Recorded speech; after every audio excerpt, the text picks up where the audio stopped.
오늘도 돌아온 작법 시간. 오늘은 도발적인 사건에 대해서 이야기해 볼 거예요. 여러분, 혹시 사건이 무엇인지 기억하시나요? 지난 시간에 사건이란 등장인물들이 겪거나 등장인물들 사이에 일어나는 중대한 일을 뜻한다고 그랬었죠. 사건이 일단 일어나면 목표와 일련의 갈등이 반드시 생겨요. 그래서 그러한 사건을 통해서 주인공은 선택을 하게 되고 그 선택에 따른 변화를 맞이하게 되죠. 이야기에서 변곡점 역할을 한다고 볼 수 있어요.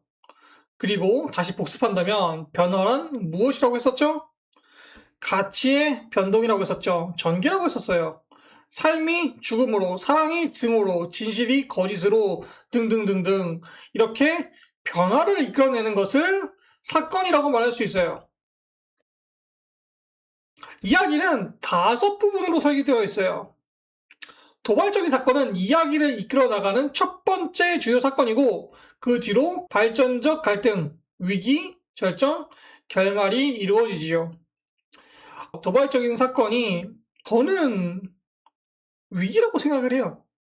저는 위기라고 생각을 하는데 그럼에도 불구하고 이제 발단 부분에도 도발적인 사건이 들어갈 수 있다라고도 저는 이제 좀 열어놓는 편이에요. 그래서 한 작품에서 도발적인 사건이 어떻게 기능하는가를 이해하기 위해서는 가장 먼저 표면적으로 보이는 이야기의 뒤편, 그 이야기의 뒤편을 좀 자세히 들여다볼 필요가 있어요. 그것이 뭐냐면 바로 이야기의 세계예요. 이야기의 설정은 시대, 시간, 위치, 갈등 수준의 측면에서 정의할 수 있어요. 이런 것들을 하나하나 생각하다 보면 자연스레 이야기의 설정이 만들어진다고 보면 되죠. 하지만 이것으로 충분하지 않아요. 작가만의 개성적인 설정을 만들기 위해서는 더 많은 세부 사항들을 요구하겠죠. 되게 이러한 것들이에요. 등장인물들의 생기수단은 무엇인가? 이 세계의 정치는 어떠한가? 다른 말로는 어떠한 권력 관계가 이 이야기를 구성하고 있는가? 이 세계에는 어떤 의식이 있으며 이 세계에는 어떤 가치들이 인정받고 있는가? 또 뭐예요? 이 작품의 장르 또는 혼합 장르는 무엇이고 등장인물들의 개인사는 어떻고 배경 이야기는 어떤 것인가 등등등등 하나의 이야기를 만드는데 필요한 이야기적 세부사항들을 나열하자면 끝이 없어요. 웹소설에선 이 모든 세부사항들을 다 잡고 지필에 들어가진 않아요.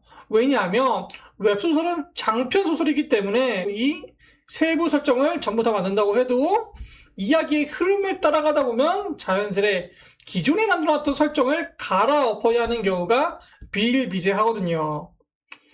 그래서 웹소설은 순발력과 창의력 그리고 기존에 가지고 있는 지식과 경험 등이 다른 컨텐츠에 비해서 훨씬 많이 필요해요. 뒤에서도 이야기하겠지만 이런 이유 때문에 웹소설 작가는 평소에 특히 공부를 많이 해놔야 하는 것이기도 하고요. 여기서 잠깐 세부적인 요소에 대해서 더 이야기하기 전에 이어질 설명에 설득력을 부여하기 위해서 작가됨에 대해서 잠시 이야기하고 넘어갈 필요가 있을 것 같아요. 작가는 기본적으로 인정과 존경을 받고 싶어하는 이들이에요. 저 또한 그래요. 아마 대부분의 작가분들이 그러할 거예요.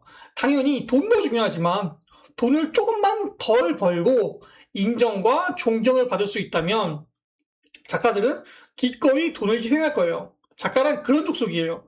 때로는 돈 다 필요 없다. 나는 인정과 존경이 있으면 전부다. 이렇게 이야기하시는 분들도 많고요.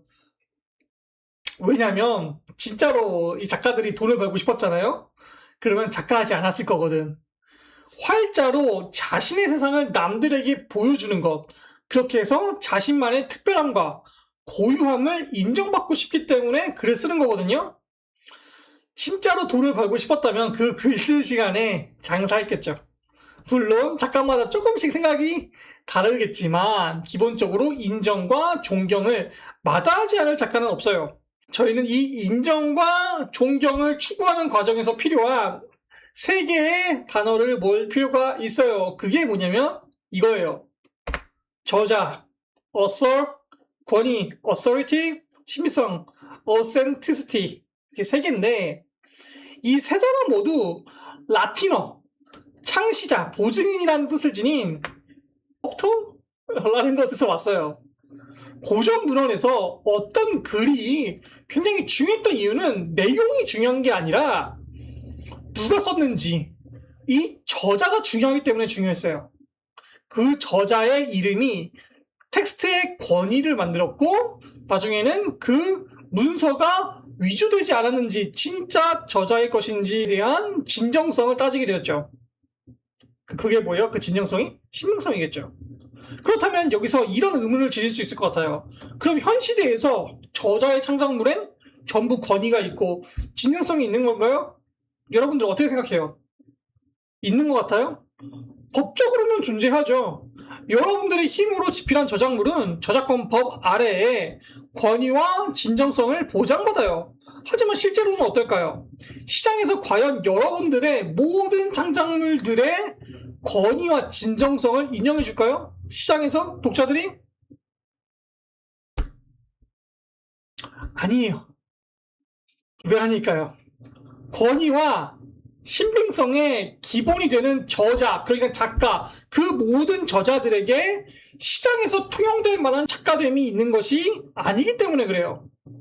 그렇다면 작가됨이 필요한 것은 무엇일까요? 정말 많겠죠. 창의성, 상상력, 신뢰, 근면함, 통찰력, 나열하자면 이것도 끝이 없어요. 하지만 작가가 되는 데 있어서 아주 명확하면서도 명료한 시작점이 있어요. 그게 뭐예요? 지식이에요. 작가는 기본적으로 아는 게 많아야 돼요. 특히 웹소설은 책상머리 지식뿐만 아니라 실제 삶의 현장에서 얻을 수 있는 그런 다양한 경험들이 필요해요. 왜냐하면 작품을 만드는 데 있어서 여러분들의 상상력만으로 이야기를 만들기에는 턱없이 부족하거든요. 애초에 상상력 자체가 머리에 지식과 경험이 있어야 만들어지는 것들이에요. 자신에 대해서 자만하는 사람일수록 이런 지식에 대한 습득을 등한시하죠. 어떤 매체로 다루든 간에 여러분들은 자신이 다루는 주제에 관해서는 신과 같은 지식을 갖추고 있어야 돼요. 적어도 그러려는 시도가 있어야 돼요. 왜냐하면 이런 신과 같은 지식에서 드러나는 작가의 신성, 이것이 곧 권위가 되는 거거든요. 조금 자극적으로 표현하자면 이렇게 표현할 수 있을 것 같아요. 독자들은 작품을 펼치는 순간 여러분들이 선보이는, 작가들이 선보이는 그 권위에 복종하고 싶어해요. 기꺼이 고개를 숙여서 작가가 펼친 이야기 아래로 들어간다 이 말이지. 작가들이 여러분들이 내보이는 권위 앞에 굴복하고 감정과 의식을 기꺼이 내미는 즐거움, 그런 즐거움은 쉽게 맛볼 수 있는 것이 아니에요. 이 권위를 갖춘 작품들은 독자들이 그 작품에 신빙성을 갖도록 만들어요. 쉽게 말해서 뭐예요? 지식이 바로 작가분들의 머리 위에, 여러분들의 머리 위에 왕관을 씌워주는 거예요. 혹시나 오해할 것 같아서 말하는데 지금 제가 여기서 말하는 지식은 수학, 과학, 법, 의학 등의 전문 지식만을 뜻하지 않아요. 여러분들이 창조한 세상 속에 있는 그러한 지식을 말하는 것이기도 해요. 예를 들어서 여러분들이 마법소녀물을 썼어. 마법소녀 웹소설을 썼어. 그럼 그 세상에 왜 마법소녀가 필요한지, 마법소녀들은 어떤 원리로 변신을 하는 건지, 마법소녀가 상대하는 악당 무리는 어떤 원리로 탄생하는지 매우 구체적으로 알아야 한다는 거예요. 설령 여러분들이 작중에서 해당 내용을 언급하지 않는다고 하더라도 여러분들의 머릿속에는, 설정집에는 그 내용이 있어야만 해요. 그 정도의 철두철미함이 필요해요. 물론 이제 이 이야기를 듣고 이제 그렇게 설정 짜면은 톨킨병 오는 거 아니에요? 이렇게 분명히 이렇게 얘기할 것 같아. 예전에도 제가 한번 말했지만 작가의 직업에는 선택하는 것 또한 포함돼요. 어떤 설정을 넣을 것이고 어떤 설정은 포기할 것이며 또 어디까지 표현할 것인지, 이 선택을 잘 할 수만 있다면 이제 여러분 작품에 더 치밀하게 설정을 짠다고 해서 톨킨병이 오는 일은 없을 테죠. 왜? 그 수많은 정보들 가운데서 여러분들은 올바른 선택을 할 테니까.